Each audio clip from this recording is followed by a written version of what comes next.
Saudari-saudaraku terkasih dalam Tuhan Yesus Kristus, selamat pagi dan berkah dalam. Kita berjumpa kembali dalam renungan harian Kamis 10 Juli 2025.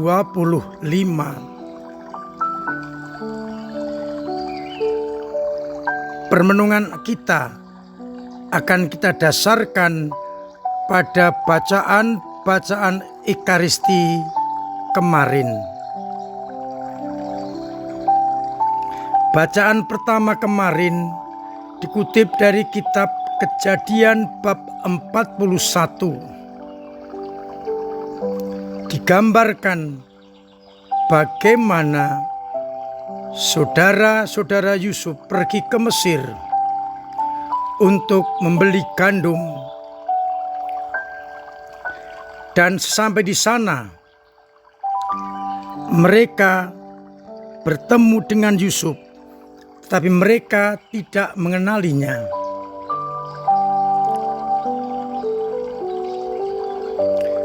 Yusuf mencoba untuk mempermainkan mereka. Di antaranya adalah harus membawa adiknya ke Mesir.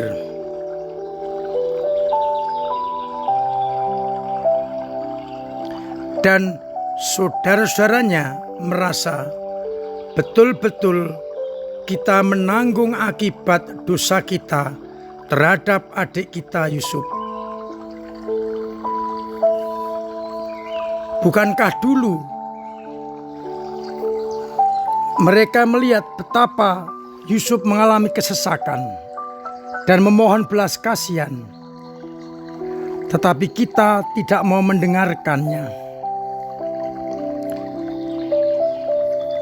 Ruben pun berkata, "Bukankah dulu kukatakan kepadamu, jangan kamu berbuat dosa terhadap adik kita."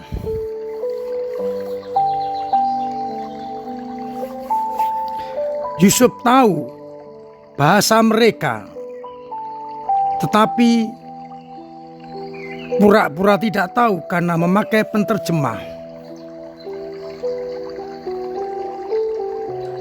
Yusuf tidak tahan, ia mengundurkan diri dan menangis. Pada bacaan Injil, Yesus memanggil ke-12 muridnya, memberi mereka kuasa untuk mengusir roh-roh jahat, melenyapkan penyakit, dan diminta pergi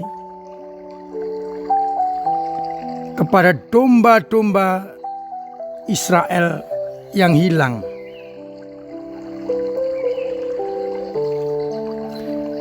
Yesus memanggil para murid, inilah nama mereka: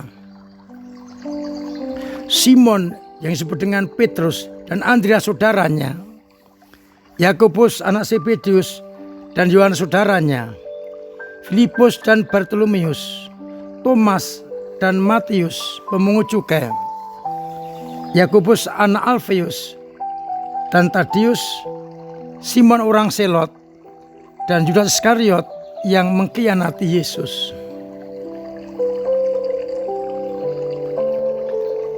Mereka diminta tidak menyimpang dari jalan yang sudah ditentukan Yesus, yakni pergi kepada umat yang hilang.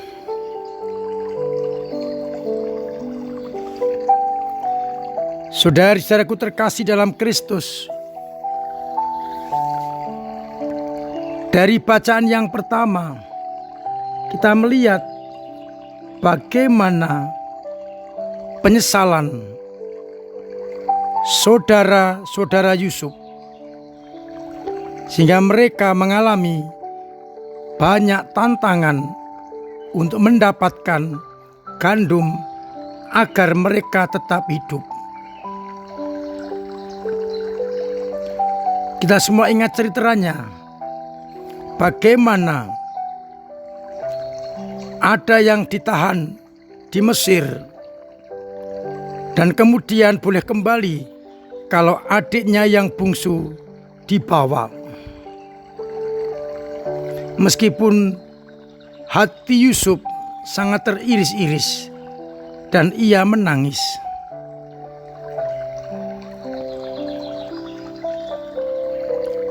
Saudara-saudaranya menyadari kesalahan mereka, dosa mereka, akibat perbuatan jahat mereka.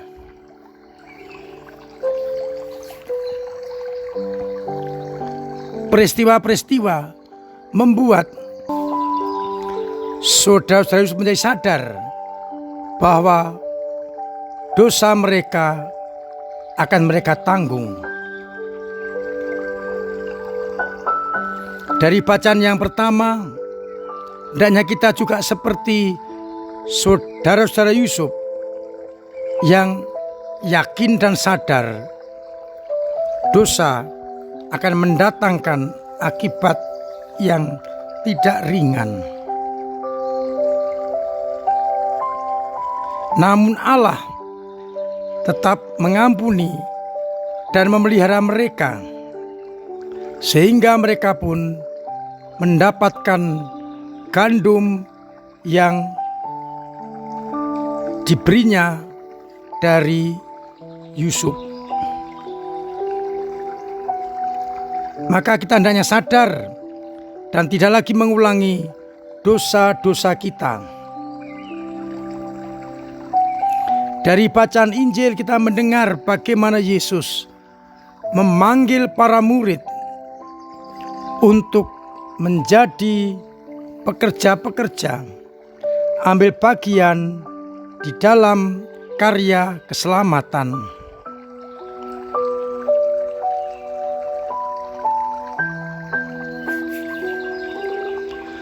Para murid dipanggil untuk menjadi perpanjangan tangan Yesus, sehingga keselamatan bisa tersebar kemana-mana.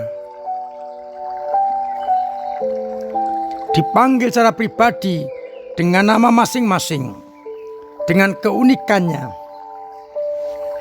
Dipanggil untuk tinggal bersama Yesus dan kemudian ambil bagian dalam karya perutusan, memwartakan Injil Kerajaan Allah. Oleh karena itu, kita juga harus sadar, menjadi pengikut Kristus dengan permandian berarti dipanggil secara pribadi dengan nama kita masing-masing. Lalu ambil bagian dalam karya keselamatan, di saksi Kristus di tengah-tengah dunia ini. Maka dengan cara kita masing-masing, kita ambil bagian dalam karya perutusan itu. Dimanapun kita dipanggil, hendaknya kita membawa Kristus di dalam hidup kita.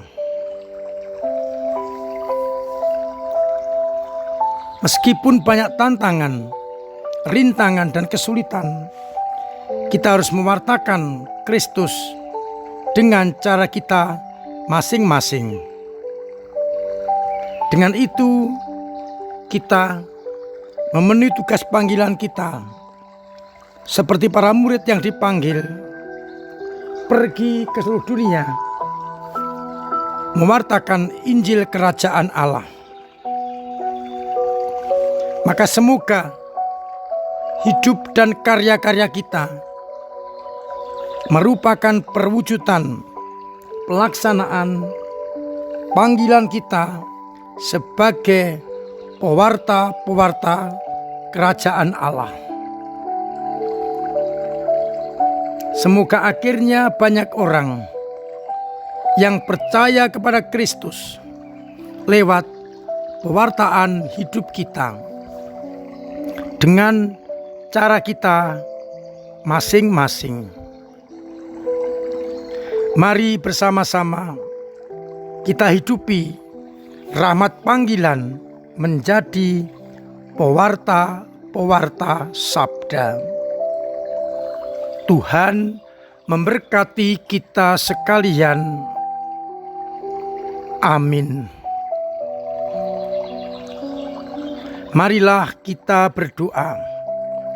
Bapa yang penuh kasih, kami bersyukur atas sabda-Mu yang menguatkan kami, meneguhkan kami akan kasih-Mu yang tak terbatas, dan juga atas tugas panggilan untuk ambil bagian dalam karya perutusan.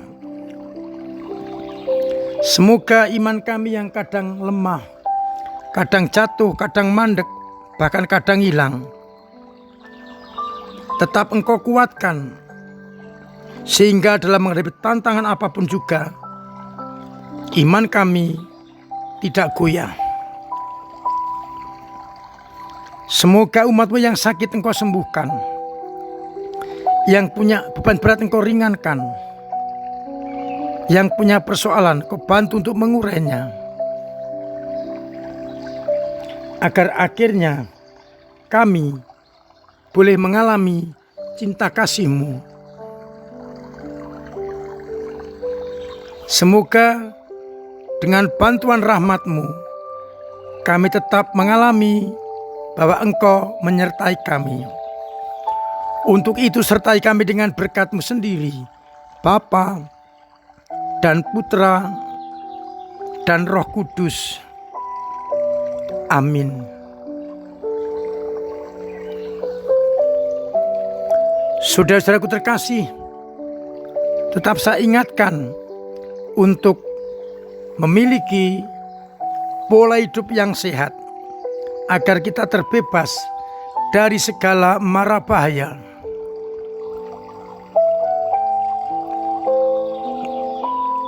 Terima kasih untuk peran serta panjenengan dalam menghidupi gereja lewat doa-doa, lewat pemberian diri dan karya,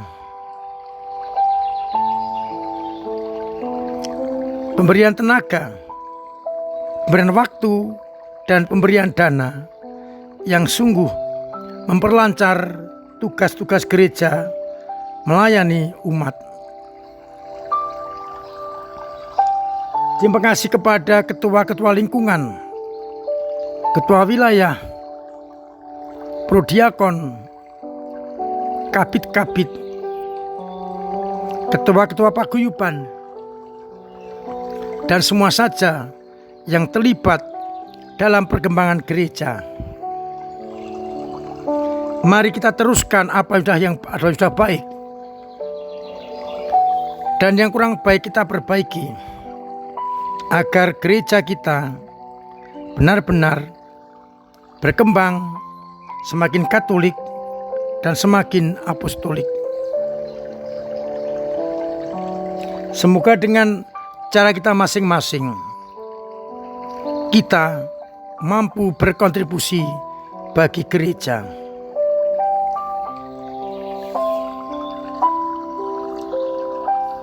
Akhirnya saya mengucapkan selamat pagi, selamat merenungkan, salam sehat, Tuhan memberkati.